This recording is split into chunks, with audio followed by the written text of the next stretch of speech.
Okay, everybody, Stephen Key here, and today I got a very special guest all the way from Singapore. Jackson Ao is going to talk about his company, Mighty Jaxx.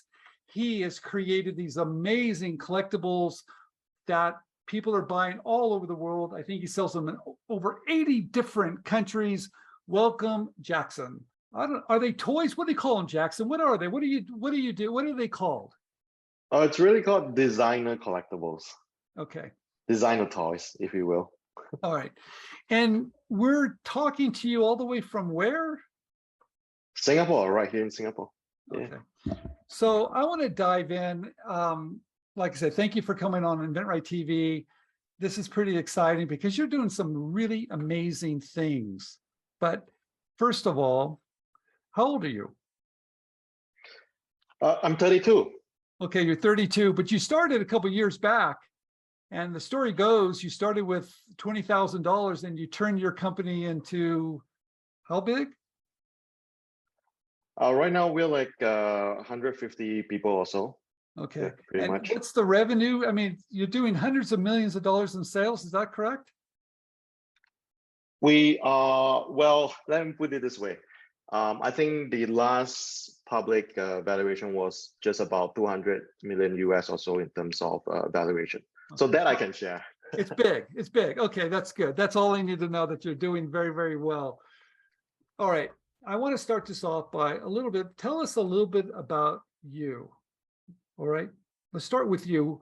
What do you do? And talk about your company, Mighty Jaxx, and tell our audience, this is your time. You shine. Tell us about you. Well, this really started as a hobby, right? Sometime in 2012, like that was 21 years old, 22 years old or so. And, the intention was that I wanted to create collectibles that I love, and I couldn't buy them on the market. And so I work with like the artists that I look up to, that I follow, and develop stuff with them, just so I could have that. And in the beginning of the couple of years, it's pretty much slow, and I think it's more like a hobby of sort. Like no one really wants to do this for a living. I would think, starting out with like 2-3 people, and it progresses, and I'm sure we'll go into a lot of stories later. But at this moment, right now, what we seek out to do is really to build a pop culture platform that works with collectibles, experiences, and other aspect of a fan following the IP that they love. And so we're going to create a journey for them. So you talked a little bit about how you started. You had a hobby that's turned into a very large business. So did you expect that to happen? Were you planning on that, or did it just happen by mistake? No, we most definitely did not plan for it to go this way, as you would do like a checklist. Everything that we have been working on, and as an expense, I like to do it organically. Like I don't want to force fit certain things into the business, or like we have to meet certain, a sort of benchmark or anything like that. Like that was at the very beginning, right? Like we just want to create cool stuff, and that was it. So you were designing stuff for you then, things you wanted? Correct. It's just for me. And turns out that there are people who like them as well, and that helps. So how'd you come up with the name Mighty Jaxx, right? How did you come up with that name? Well, it was really on a whim. Like Mighty, it's pretty much enforcement type thing, like empowerment of greatness. And Jaxx is really a derivative from my name, Jackson. That's it. It's just Mighty Jaxx. Like, okay, it's good. not much to it. Thank you. I was wondering that. Okay, I have some questions because we're going to cut in and show all your products right now. James, please show some of the products that Jackson has created for his fans. We're going to cut that in. What I'm really interested in, what my fans and what our audience really wants to know is, you're big in licensing, right? And taking those brands that everybody knows, but you twist it a little bit, don't you, sometimes? You make them a little bit different. Talk about that for a minute.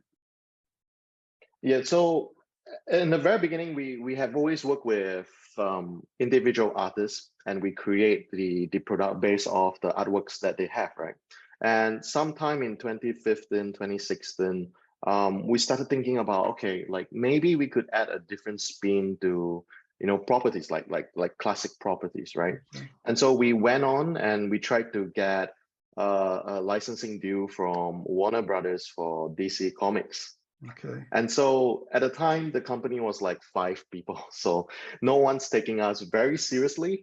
Okay. And you know, we definitely can't pay that kind of minimum guarantee that they do expect as well. So if the company is small and you don't really have the money to do it, then it makes it a not quite a great proposition for licenses, right? And so what happened is that by chance I found the email of the global head of toys over at DC Comics at a point of time, Julian. And so I emailed him. The secretary replied and said like, okay, this Friday, come on down. We have 30 minutes for you. Tell us what you want to do, right? And so I'm in Singapore. I've never been to the US, so went there for the first time. Drove for the first time on the wrong side of the road, almost died. And reached Burbank in one piece, right? Okay. And so we'd spend 15 minutes just talking about life in general. Why do we do this? And what is our motivation? And the other 15 minutes was really to knock out like the finer points, you know, of the deal. And so when I left, he shook on it and he's like, okay, like it's done. And I thought, you must be kidding me. Like it didn't just happen. And I went back and the contract was there. And so we did a global deal with DC for the first time. And it was the first deal we ever did. Wait a minute. Wait a And minute.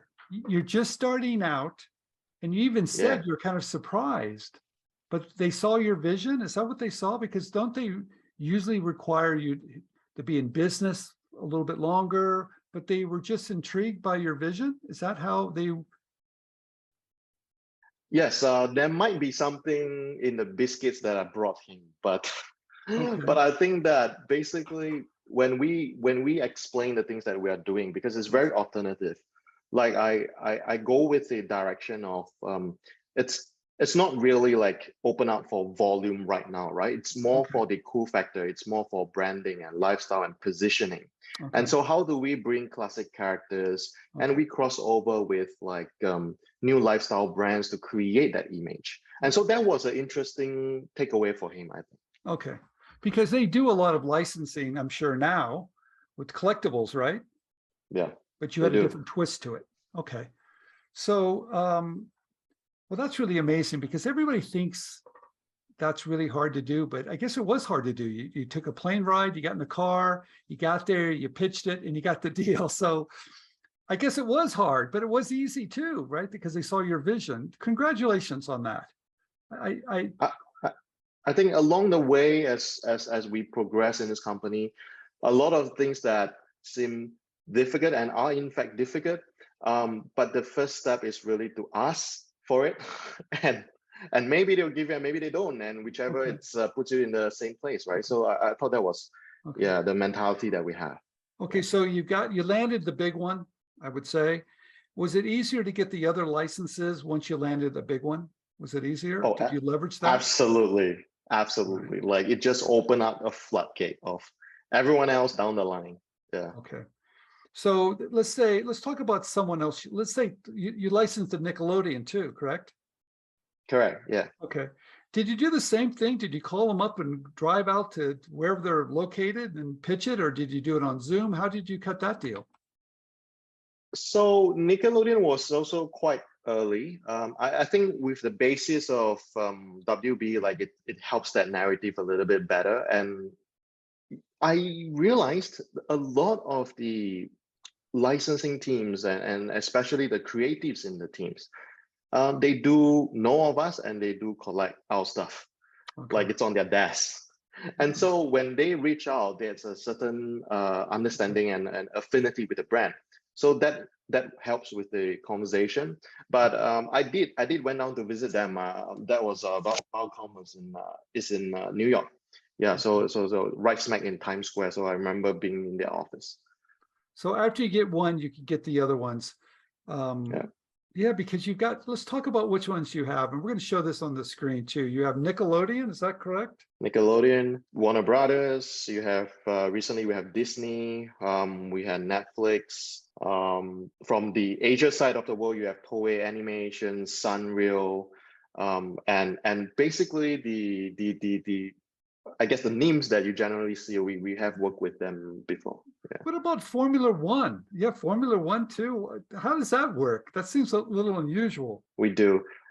So Formula One is our first deal into the sports category. Like when we think about why people collect stuff, why people Okay. like certain things. Now, certain part of it may be because of the product, right? The quality of it and scarcity of it and things like that. But above everything, it's the IP that they love. And that's why they want to buy it. So it stands to reason that if we look at fandoms as a whole, you have entertainment, music, dance, sports and gaming and so on, then expanding into these different fandoms would allow us to outreach to different fan demographic and understand each category's desire. And so that's why we went with Formula One for the first deal. That's wonderful. I want to talk a little bit. I want to get back to the licensing agreements in just a minute, but I want to talk about a typical collector. Is there such a thing as a typical collector? Can you paint the profile? Is it young, old, male, female? Is it all over the board? Well, for us, the brand's core demographic is really 18 to 45, and I would say 65% are male. Okay. And generally, as the ages progress, you go from like $10 item, all the way to $1,000 item. Wow. As you have more disposable income, and Okay. like any hobby, you fall into a sinking hole, right? You just went into it, it's a black Right. hole, and suddenly you want everything, and that's how they progress. Okay. So you start them off a little bit with the lower price point and then it eventually builds. That's really interesting. Is the collector different in different parts of the world? Do you know that? Because I know you sell it around the world in 80 different countries. Is it different? Is a US collector different than someone from, Singapore or wherever in the world? Is it different? So it's actually quite different. What happens is that in our market, we see the mature markets like US and Hong Kong, perhaps, because those were the earlier ones, right, to utilize like designer sort of crossovers. So that part of things has always been very strong for us. But I think increasingly the Southeast Asia and China side of things has been growing quite quickly. So for example, like China's demographic is a little bit different, right? China, it's like about 70% female. And generally, they do spend at the $10 to $20 item mostly. Okay. And you get much less core type of collectors. Now, because the way they were introduced by brands about collectibles and licensed products, it's of a different nature. They go with a lower price point, and it's targeted at more cutesy type of style. And therefore, mostly you do see that kind of breakdown. Yeah. How did you learn about the different cultures and the different people collecting? How did you figure that out? Did you have a mentor? Do you have someone that teach you to do that? How did you do that? Well, when we work with the brand owners, so their team and us, we will talk about certain area of interest, right? Like these are things that we found out and we share with them. But mostly it's by being on the ground, because we do have a team in the different countries, and the team really helps to create localized products because they understand the environment much better, and we have to trust that they know what they're doing, and that's how it came to be. Okay. Do you go to the typical licensing trade shows? I know there's a big one in New York and there's a big one probably in Las Vegas too. Do you go to those shows to pick up to look at different possible products to license? Do you do that or no? So our team do that in the earlier years, and Okay. usually it's Hong Kong Okay. at that time. But this year we went to Las Vegas as well. Yeah. Okay. Oh, very good. Uh, I want to talk now a little bit about licensing agreements. All right. How did you learn about them? Right? Did you have someone helping you? Do you have a licensing attorney, or is this something that you just learned along the way? Yeah, so in the very beginning, we didn't had that, so I just read it through, and generally it feels good. I'll do it, but terrible advice, right? What you definitely have to do is to work with a well, ideally an IP lawyer of sort Okay. or a commercial lawyer. It could be external, and just to make sure everything's Okay. fine on that end. But over here right now, we have a team that are more IP trained lawyers, and they Okay. just comb through the contracts for us. Yeah. So when you're first starting out, those minimum guarantees, did they scare you? Oh, terrifying. I think absolutely.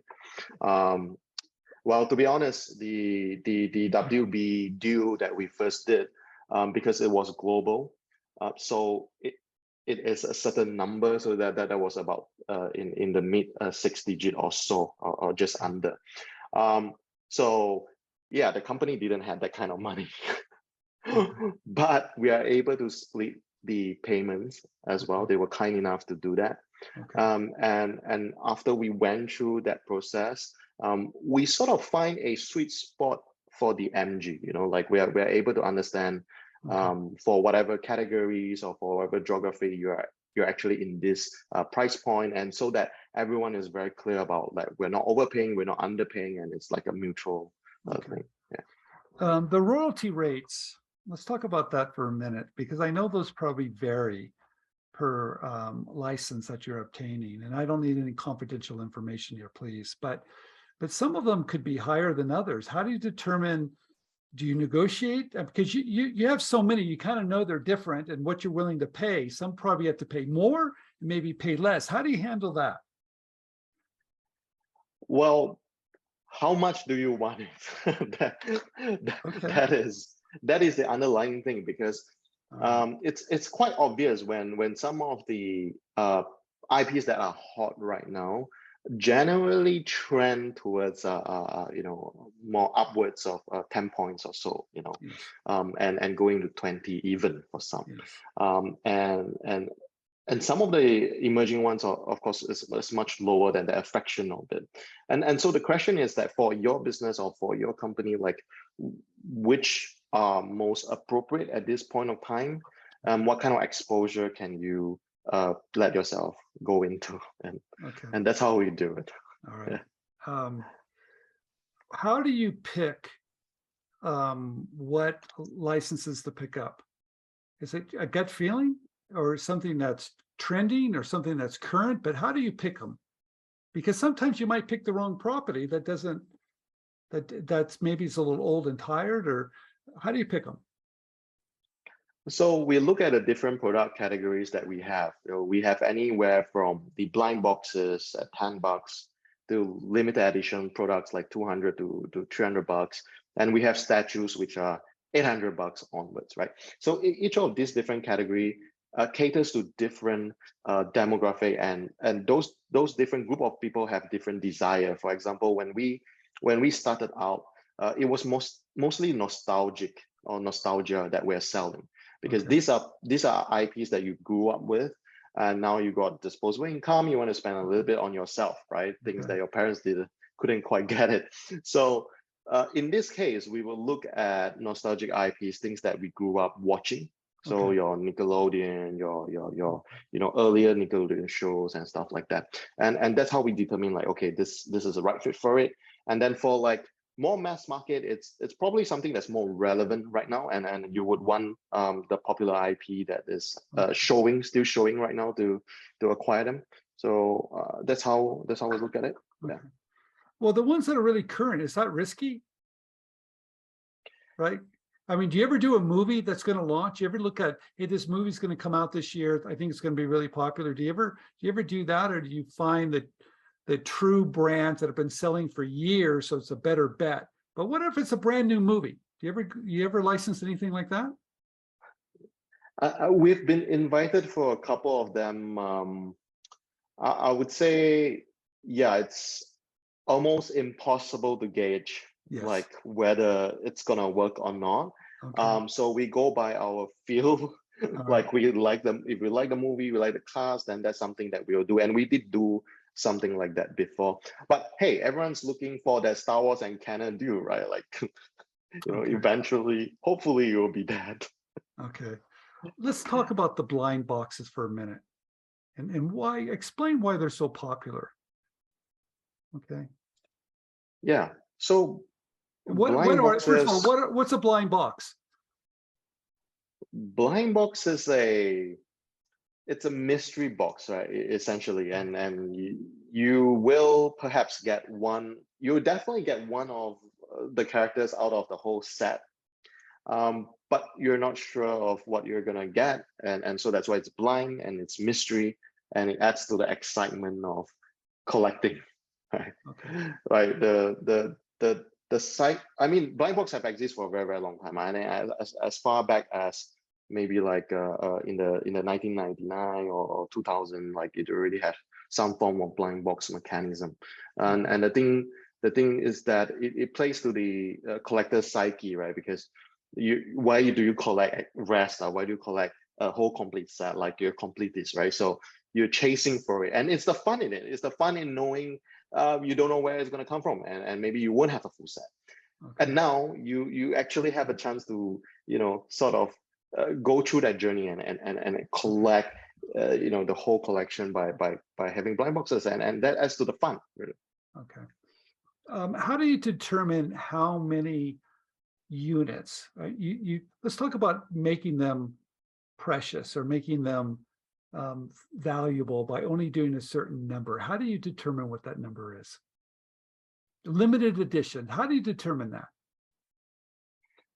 Yeah, this is interesting, because we have to look at possibly the traction of the IP or the artist that we work with, right? Okay. So depending on the level that they're at, the awareness of things, something that is 500 could be too much for someone, but someone with 10,000 might be too little for someone, and it's kind of an art to do it. So we begin by classifying the different type of IPs and the kind of traction that they have, and that determines the quantity that we work with.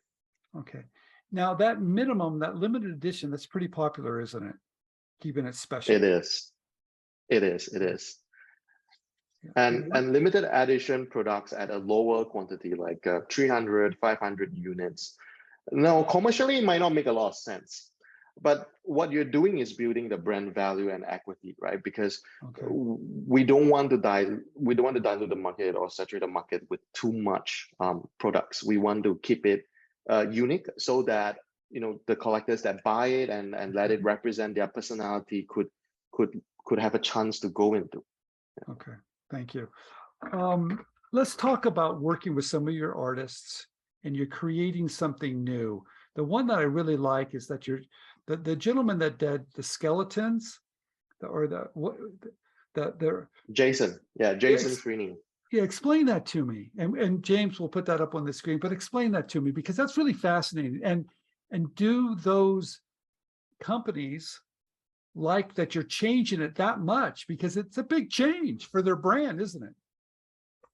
Yeah, it is. Jason, we first worked with Jason, I think must have been 5 or 6 years ago. And he's pretty well known for his dissection of characters, and that shows the skeleton and everything. And so when we started working, it was just for some of his other original works. It wasn't for the dissection part of things. Okay. And when the opportunity with DC came out, like that was one of the first things that we did, because we thought it makes sense. Like you could just put it on all the characters, right? And so we did. Of course, getting the design through the approval, it was It was hard. It was quite painful. Okay. And that's because for the reason that you would ask this question, it's exactly that. That's why it's painful for this process. When we move further on to work with other licenses, we face similar challenge as well, because they don't quite understand, like, should they allow, you know, the characters to be depicted in such a manner. But as the popularity of the younger collectors, Okay. you know, got into Jason's work, then everyone realized, oh, okay, it's a different language. Like, it's not about cutesy or whatever. It's just a different language that, you know, Okay. talks to the newer generation of collectors. And so from then on, it works for us. Yeah, very nice. It's very, to me, it was very intriguing, something brand new. So they typically give you a style guide, and sometimes you just vary from that style guide working with the designer, and hopefully you get approval. But before you make do you make a prototype to show them that, or is it a sketch first to get approval? We do 3D printed prototypes just so they know the look and feel, and we paint them as well. Okay, all right. I want to talk about NFTs for just a minute, because it seems like you're combining the future with the present, and you're selling NFTs. Could you explain how you're doing the digital and the physical and how you're bringing them together? Mhm. So in 2018, we were introduced to blockchain as a technology, right? And through that process, we design a patent pending authentication with hardware and software. And so what happens is that in each of our product, there is a chip enabled and embedded that we design. And so that you could use any mobile device to tap onto it and authenticate it, registering your ownership of the physical item on the blockchain. Okay. And so that helps to create provenance. And provenance is very, very important for our work, because it's limited edition collectibles. And in the secondary marketplace, it goes in value. So we want to make sure that, you know, in the next 10 years, 20 years, you know, the value could be identified, right, appropriately. And so through that, it brought us to a space where, hey, suddenly right now we can push all kind of content and all kind of information through the use of the chip. And so we begin to do that. We begin to design hyper casual games, interactivity of the characters that you bought, and everything is distributed through the chip in the product, right? And so think of it like Amiibo or Skylanders on steroids, right? Because you could identify, you know, each and every individual collectors that you have and how their passion for the IP develop over the years. Because if they're buying, you know, for example, like SpongeBob stuff right now, then it goes to, you know, the Sesame Street or whatever else, then you could chart the development of the love for the IP. And so that is quite important in understanding, so that we can build the right products for the right people. Got it. So can you tell us what's the future for you? What are you thinking about? I know that's a pretty big step in the future too, but it's happening now. Is there anything in your pipeline that you want everybody to know that you're working on? Or what should they be looking for from your company, Mighty Jaxx, in the future? So this is in a timely manner, because we just did a couple of deals that is not product based. So we seek out to develop the full experience for a fan on a particular IP. So you could expect to journey into the spaces, both digital, physical, and going into exclusive product range that we will build for you. And then after you leave the whole experience, we will continue to give you certain information that's related to the item or IP that you love. So we want to design and have been building an end-to-end sort of experience process for each IP. And I think fans can look forward to having that 360 immersive sort of journey with us. Well, Jackson, thank you very much for spending time with our audience on inventRightTV. Interesting, fascinating. Thank you so much for coming on all the way from where now? Singapore. All right. Thank you very much, and I appreciate it. Thank you, Stephen. Okay, you. thank you, everybody.